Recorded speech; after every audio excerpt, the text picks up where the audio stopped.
I'd like to say a few words about Donald Trump Jr. The emails are the end of the idea pushed by the administration and the president that there is absolutely no evidence of intent to coordinate or collude.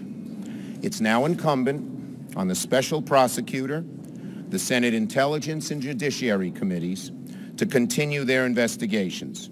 Second, we need Donald Trump Jr. and other campaign associates to turn over any and all documents and electronic communications that investigators ask for.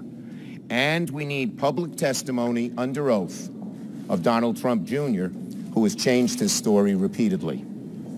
And third, the House right now needs to pass the tough, strong sanctions bill that the Senate sent them on a bipartisan 98-2 vote. Between these revelations and the president's horrendous handling of the meeting with Mr. Putin, it's clear that Congress needs to step in and sanction Russia and be a roadblock to lifting sanctions, because clearly the president will not be tough with Mr. Putin as he should be. At every single turn, House Republicans have come up with excuses to avoid moving forward on a Russia sanctions bill. At the same time, we know that the administration and oil companies are lobbying them to water down the bill. Enough is enough. Pass the bill now. Senator Schumer, you said that Donald Trump Jr. meeting showed intent.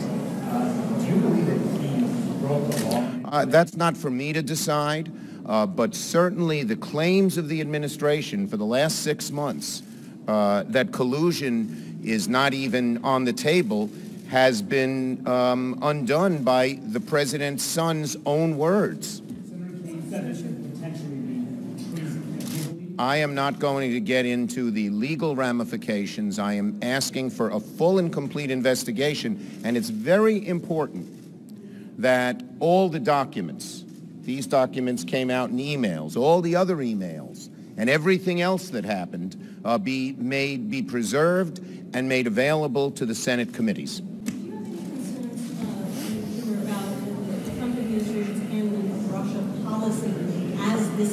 Yes. Look, let me give you an example of how the trouble that we have. What is probably the #1 foreign policy issue facing us? North Korea.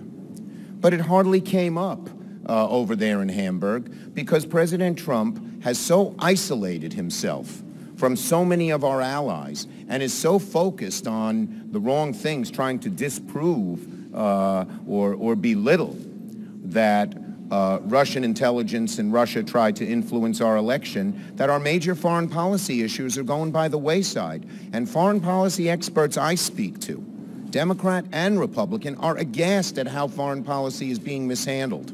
North Korea on down. Last one.